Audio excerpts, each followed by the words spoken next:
a b'a dɔn problème dɔw daminɛla Mali kɔnɔ bilako tɛ. France bɛ Mali nɔfɛ ka Mali feere bilako tɛ. Kabiri Modibo Keïta a ye indépendance proclamé. Modibo tun bɛ ka baara kɛ ni Rusiw de. Modibo taalen kɔ Musa Tarawele fɛnɛ nana o ka baara fanba tun bɛ ka kɛ ni Rusi de. Mais a ka fanga bɛ laban wagati min na i b'a ye k'a fɔ tubabuw tun bɛ fɛ ka don a n'a hakili cɛ. Mali ka problème commencera ka daminɛ o wagati ka sɔrɔ ka na démocratie fanga wagati la. Mun de kɛra n'i y'a ta k'a lajɛ i b'a ye k'a fɔ tubabuw u nana ni hakilina dɔ de parce que u ɲɛ bɛ an tun bɛ se an yɛrɛ kɔrɔ an tun bɛ se an yɛrɛ kɔrɔ an ka sɔrɔ tun reposelen bɛ état de tun bɛ fɛn bɛɛ kɛ n'i ye Modibo Keïta ka constitution ta ka Musa ka constitution ta i b'a ye constitution bɛɛ daminɛ la i b'a ye état o de bɛ na après individu état bɛ na o ka bɔ yen adamaden bɛ na c'est-à-dire an ye état de bila sanfɛ adamaden bɛ na o kɔfɛ mais an ka 92 constitution na i b'a ye adamaden de bɛ na est-ce qu'il y a fond i b'a ye les droits et devoirs de la personne humaine o tɛmɛlen kɔ i b'a ye état bɛ sɔrɔ ka na malidenw bɛ a fɔ ye mun de ye o kɛ i b'a ye k'a fɔ tubabuw ye fɛɛrɛ de kɛ ka Mali détruire k'an ka économie détruire k'an ka secteur bɛɛ détruire est-ce qu'il y a faamu kabiri o wagati tubabuw kun kɛlen bɛ ka norme plan nord récupéré k'u imposer nord la k'u implanter nord la o kun kɛlen don ka baara daminɛ kabiri o wagati mais an hakiliw m'a ye tubabuw filɛ a bɛ se ka plan bɔ fo san 30 a tɛ kɔrɔtɔ a ti ɲina a bɛ taa dɔɔni de i b'a ye mun de kɛra n'i y'a ye Modibo Keïta ni Musa ka temps na mɔgɔw b'a fɔ i mana mɔgɔ fɛn fɛn ɲininka o b'a fɔ ko balo kun da ka nɔgɔ ko balo kun da ka nɔgɔ dun ka fa kun sabatilen don mais mun de ye balo da nɔgɔ ka dun ka fa sabati n'i y'a ta k'a lajɛ mais o wagati i b'a ye k'a fɔ fɛn kun contrôle bɛ état bolo Modibo Keïta ka wagati la domaine bɛɛ kun contrôle bɛ état bolo est-ce qu'il y a faamu kɛnyɛrɛyew kun bɛ se ka min kɛ o man ca i b'a ye k'a fɔ sɔrɔ la o contrôle kun bɛ état bolo i b'a ye k'a fɔ entreprise kun contrôle bɛ état bolo i b'a ye kɛnɛya kun contrôle bɛ état bolo école ko kun contrôle bɛ état bolo i b'a ye k'a fɔ nin secteur ba ninnu bɛɛ kun contrôle bɛ état bolo mais an nana ka na ye u nana ka na u nɛn don an kɔrɔ est-ce qu'il y a faamu yani Musa ka fanga bɛ bin dans les années 82 la politique d'ajustement structurel ko an k'an ka entreprise minnu bɛ an bolo ko entreprise ninnu k'an ka olu privatiser o entreprise k'an k'u feere k'u di privé ma k'u di kɛnyɛrɛyew ma minnu bɛna ka n'u exploiter k'olu ka exploitation ko nafa ko tɔnɔ min bɛ sɔrɔ o la ko n'i y'a to état bolo k'o t'o tɔnɔ sɔrɔ malidenw kabiri o baara de daminɛla i b'a ye k'a fɔ diɲɛ don o don dun ka fa de bɛ ka gɛlɛya diɲɛ don o don i b'a ye k'a fɔ état b'a ka prix sigi commerçants tɛ prix respecté i b'a ye k'a fɔ commerçants ni don min ye u diya u b'u ka nin prix sigi u tɛ baara kɛ ni état ka kumakan ye ko in bɛɛ daminɛla ten parce que état y'i désengagé ni état y'i désengagé a tɔ bɛ kɛ désordre de ye i b'a ye an b'a ɲini adamadenw b'a ɲini ka balo ɲɔgɔn joli la i b'a ye k'a fɔ dɔ b'a ɲini ka kɛ multimilliardaire ye caman joli la donc o de kɛra problème ye an ka domaine damadɔ ta k'u citer un à un par exemple i b'a ye k'a fɔ an ka société ninnu kabiri a fanba privatisera i b'a ye k'a fɔ Mali a baarako commencera ka gɛlɛya i b'a ye baloko gɛlɛyara dun ka fa olu gɛlɛyara mais an ka secteur dɔ ta dɔrɔn état kɛlen k'i désengagé a jateminɛ ni gɛlɛya wulila Mali kɔnɔ wagati o wagati i b'a mɛn k'a fɔ ko sukaro gɛlɛyara i b'a mɛn k'a fɔ ko buru gɛlɛyara est-ce qu'il y a faamu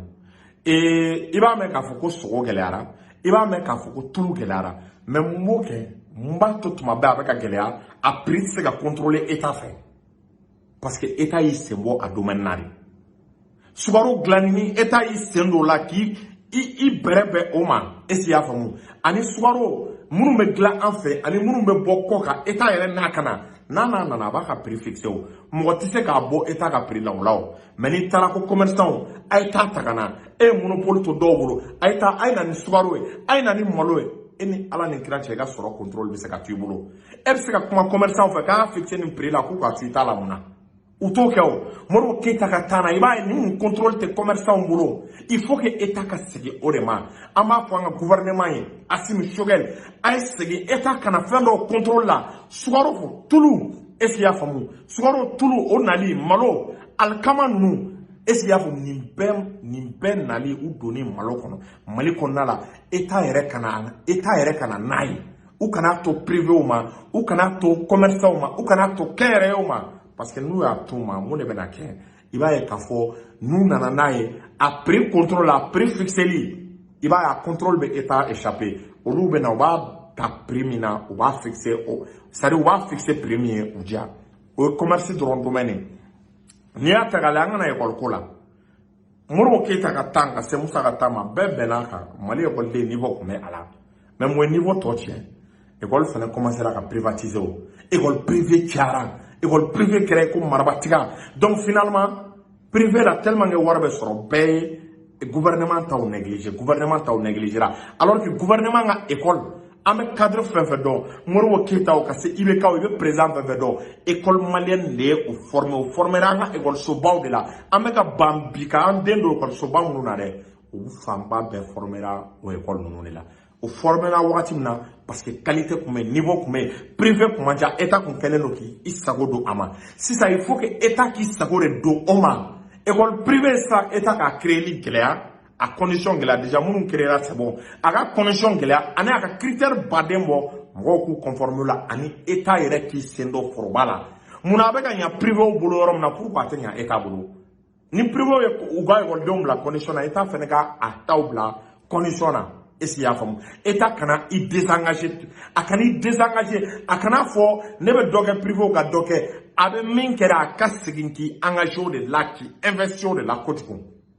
o de b'a to étudiant malien bɛ se k'a ka niveau kɔrɔ sɔrɔ dans le temps moyen ni karama min bɛ a kan an kana domaine wɛrɛ la tuguni an kana santé domaine na i b'a ye k'a fɔ santé fɛnɛ o libéralisera i b'a ye clinique bɛ se ka dayɛlɛ centre de santé bɛ se ka dayɛlɛ cabinet bɛ se ka dayɛlɛ est-ce qu'il y a faamu bon kabiri o de fɛnɛ kɛra i b'a ye k'a fɔ dɔgɔtɔrɔsoba ninnu na i mana taa yen ka qualité sɔrɔ ka se ka i furakɛ ka ɲɛ ka furakɛli ɲɛnama k'o sɔrɔ ka ɲɛ i b'a ye dɔgɔtɔrɔsoba ninnu na i b'a ye k'a fɔ k'o fɛnɛ ye ko gɛlɛn ye i b'a ye i mana taa tuma bɛɛ i b'a sɔrɔ jama de ka ca i mana taa tuma bɛɛ i b'a sɔrɔ dɔgɔtɔrɔsoba ninnu na i b'a sɔrɔ débordelen don ka mɔgɔw programmer i b'a ye santé yɛrɛ sɔrɔli yen a ka gɛlɛn bɛɛ b'a fɔ an ka taa clinique la bɛɛ bɛ clinique ninnu de préférer clinique ninnu yɛrɛ de fɛnɛ kɛra wari sɔrɔ yɔrɔ ye caman bɛ se ka wari sɔrɔ yɔrɔ min na parce que état y'i mago bɔ a la état y'i désengager il faut que état ka segin ka na o yɔrɔ fɛnɛ contrôle de la état ka segin ka na état ka moyen ba ta tuguni k'a don dɔgɔtɔrɔso publique la a k'u bila en valeur a ka docteur bila en valeur a ka minɛnw ɲini c'est-à-dire u ka service de santé a ka kɛ impeccable ye an m'an comparer France min na o mais n'an ka mɔgɔw bɔra Mali la u mana taa France u tɛ t'u furakɛ clinique privée la o u bɛ t'u furakɛ gouvernement ka dɔgɔtɔrɔsow de la parce que qualité bɛ yen an bɛ ka ɲɛmada tubabu minnu fɛ o tubabu u ka dɔgɔtɔrɔso publique olu y'o don valeur la mun na anw t'an ta don valeur la pourquoi an t'an ta don valeur la o de la u ma sɔn ka yen yɔrɔ libéraliser u tɛ tiɲɛ de fɔ tubabu nana k'an k'an ka sɔrɔ k'an k'a dayɛlɛ domaine bɛɛ la mais olu yɛrɛ tugu ta dayɛlɛ domaine bɛɛ la dɛ n bɔra ka santé exemple d'aw ma wa n bɛ fɛn dɔ fɔ ye i b'a ye k'a fɔ bana kirikara caman bɛ ka maliyɛn minɛ mɔgɔw tɛ min kalama an ka fura caman bɛ ka bɔ kɔ kan a caman bɛ ka bɔ faransi dun tɛ mali ka hɛrɛ fɛ a t'a ɲalen fɛ faransi kɛrɛlen don ka fura kolonw bila ka na di an ka jamana la e m'a ye k'a fɔ kabiri fɔ ye Modibo Keita ka temps na mali fura tun bɛ dilan mali kɔnɔna de la o la état yɛrɛ tun bɛ se k'a ka santé contrôler a bɛ se ka jamanadenw ka santé contrôler jamanadenw ka kɛnɛya bana qualité jumɛn bɛ yen ka fura ɲini o la mais i b'a ye anw ka fura fanba bɛɛ bɛ bɔ kɔ kan de aw bɛ bɔ kɔ kan kɔkanmɔgɔ ninnu don européens an bɛɛ y'a dɔn sisan an nin tɛ ninnu ye ninnu kariyalen don ka furaw d'a ma fura minnu min b'a to i tɛ diɲɛ caman sɔrɔ fura minnu b'a to i tɛ bange yɛrɛ kɛ fura minnu b'a to est-ce qu'il y'a faamu a ka a tɔgɔ bɔtɔ filɛ kɔnɔ i si bɛ dɔgɔya i ni bana tɛ ban ɲɔgɔn na aw m'a ye farafinw fɔlɔ yanni tubabuw kun ka na farafinw si ka ca mais kabini an ni tubabuw dorogora ɲɔgɔn na tuma bɛɛ i bɛ tubabu fura ta i bɛ bana de tuma bɛɛ i bɛ tubabu fura ta i hakili la k'i bɛ kɛnɛya min sɔrɔ i t'o kɛnɛya sɔrɔ a bɛ se degré dɔ ma yɛrɛ tubabu fura yɛrɛ t'i fari ta i b'a ta i tɛ nafa yɛrɛ y'a la parce que i b'a ye an y'an mago bɔ an ka santé la sinon pharmacie tun bɛ an bolo INPP tun bɛ yen olu de tun b'an ka fura dilan i b'a ye k'a fɔ o wagati o tun b'an ka fura dilan wagati min na i b'a ye kɛnɛya baden kun bɛ yen i b'a ye maliden kun ka kɛnɛya nin na u ka fura ninnu kun bɛ lafiya di Nibakini kun tɛ pali kɛnɛya yan donc i b'a ye k'a fɔ u nana fɛɛrɛ kɛ k'an ka mago bɔ olu la k'olu bɛɛ privatiser sinon YMPP ni ma fili n t'a dɔn n'a privatisera mais i b'a ye État ye désengagé kosɛbɛ ka bɔ a la bon i b'a ye k'a fɔ an ka fura fanba bɛ bɔ kɔ kan nin bɔ o man ɲi n'an ka fura fanba bɔra kɔ kan an bɛ diɲɛ min kɔnɔ hinɛ tɛ yen dɛ an bɛ diɲɛ min kɔnɔ pitié tɛ yen bilahi ani tubabu minnu bɛ ɲɔgɔn na u kariyalen don ka fɛnw k'an ka fura la minnu bɛ si dɔgɔya bana kuntan ni bana kirikaraw ka olu bila an na mun y'o kɛ parce que an y'an ka économie toujours an bɛ ka a libéraliser an y'an ka santé an y'a libéraliser an ka école an y'a libéraliser c'est-à-dire i mana taa domaine o domaine na et hali agriculture filɛ État tigi sen b'o fana la Modibo Keyita ka taa na État kun sen donnen bɛ agriculture la office du Niger a kun bɛ État yɛrɛ de ka compte la État b'a ta a n'a ka sɛnɛkɛlaw foro public kun bɛ État bolo donc a bɛ sɛnɛ kɛ a bɛ balo stocké ni gɛlɛya nana a bɛ balo labɔ a b'a di donc i b'a ye balo ko gɛlɛya tɛ se ka na cogo si la État yɛrɛ kun impliqué len bɛ agriculture la 100% u nana k'an k'o bɛɛ privatiser k'an ka mɔgɔw bila est-ce qu'il y'a faamu ka moyen d'u ma u ka sɛnɛ kɛ u yɛrɛ aw bɛ sɛnɛ min kɛ u yɛrɛ o diyagoya u b'u yɛrɛ ka prix de fixer i tɛ se c'est-à-dire domaine dɔw bɛ yen quoi n'i ye adamaden bila a la i sago t'a la tuguni dɛ i mana adamaden bila mais ni État yɛrɛ nana ka na kɛ i b'a ye État b'a kɛ pour que bɛɛ ka sɔrɔ nɔgɔya la parce que État ka objectif ani adamadenw ka objectif tɛ kelen ye État ka objectif o ye bɛɛ de ka lafiya est-ce qu'il y'a faamu bɛɛ ka dun ka fa sɔrɔ nɔgɔya la mais adamaden ta ale b'a ka poche kɔnɔna de ɲini ale b'a ka tɔnɔ de ɲini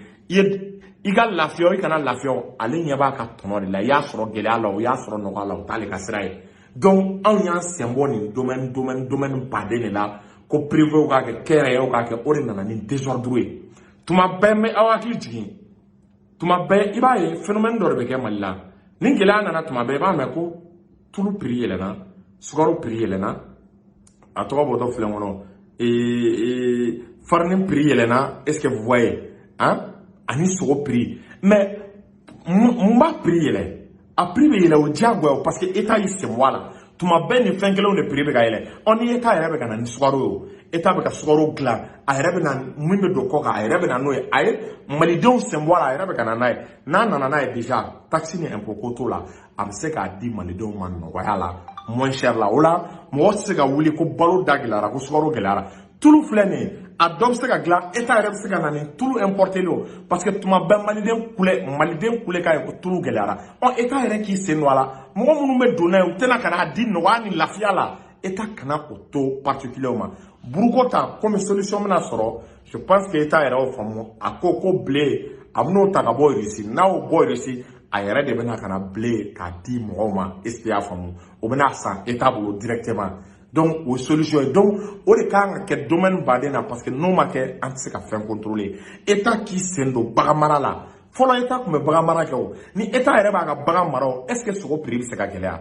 bi sogo kilo bɛ taa 3000 francs na ni État yɛrɛ ye bagan mara kɛ sisan o est-ce que i y'a faamu parce que tuma bɛɛ i mana fɔ bagan maralaw n'i ko k'u ka bagan feere nɔgɔya la n'u ma t'u jɔ bi ma ɲa ɲina samiya ma ɲa dumuni ma sɔrɔ bon san o san o problème kelen de bɛ ne ma deli k'a ye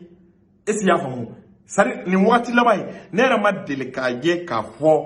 k'u ko non ko balo ɲɛna ko bagan da jiginna quoi te tuma o tuma a bɛ yɛlɛnnen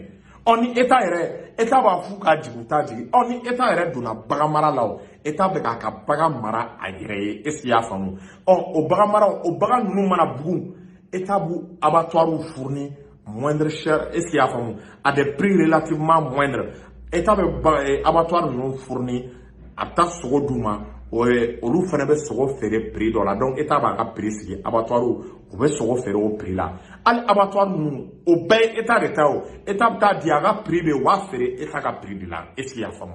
donc i b'a ye k'a fɔ sogo da tɛ se ka gɛlɛya ni État y'o baara kɛ sisan n bɛ fɛn dɔ fɔ a ye sogo kilo bɛ se ka na 200 ou bien 250 la dugukolo Ala ye Mali dan ka dugukolo ba di a ma dugukolo fɛrɛlen don sɛnɛ bɛ ɲɛ a dugukolo la bin bɛ sɔrɔ balo bɛ sɔrɔ a dugukolo la ni État ye bagan mara la État yɛrɛ mana i engagé bagan mara la o n balimaw bagan prix de bɛ jigin i b'a ye sogo da bɛ jigin wa seli ninnu mana se layaw ani misiw i b'a a da bɛ jigin relativement mais état k'i sen bɔ a la san o san commerçant a ye dɔ bɔ bagan na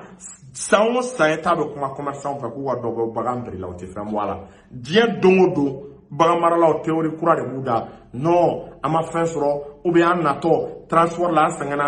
an fɛn o fɛn i bɛ c'est à dire kan jɔlen san o san kelen de bɛ yen ni état yɛrɛ ye sen don a la est ce que an bɛna o kuma mɛn maliden bɛɛ bɛ bagan sɔrɔ nɔgɔya la wa a bɛ bagan sɔrɔ moins cher kɔnɔna la est ce que o bɔ yen donc ninnu tun ye raisonnement damadɔni ani proposition état k'a lajɛ a ka ninnu ta ba la a kana fɛn dɔw contrôle la a kana to mɔgɔ bolo hali an bɛ k'o de fɔ sanuko la nationalisation des mines d'or est ce que i y'a faamu état ka sanu nationaliser ka sanu kɛ a ta ye est ce que i y'a faamu n'a ye sanu k'a ta a bɛ monnaie créer a kana dan o ma fɛnɛ sanu minnu fɛnɛ bɛ bɔ duguma siraw fɛ a k'a lajɛ duguma siraw fɛ sanu minnu bɛ bɔ yen agrément tɛ cɛ o cɛ kun agrément tɛ mɔgɔ o mɔgɔ bolo état kana sɔn tuguni i ka bɔ ni sanu ye parce que n'i bɔra ni sanu ye est ce que i y'a faamu ka taa feere kɛ e mana bɔ ni sanu ye sisan est ce que i y'a faamu ka taa o duguma sira ninnu fɛ agrément t'i bolo n'u bɔra ni sanu ye i b'a ye u tɛ taxe ɲɛnama sara état bɛ perdu de état bɛ perdu parce que u bɛ min déclarer aéroport la yan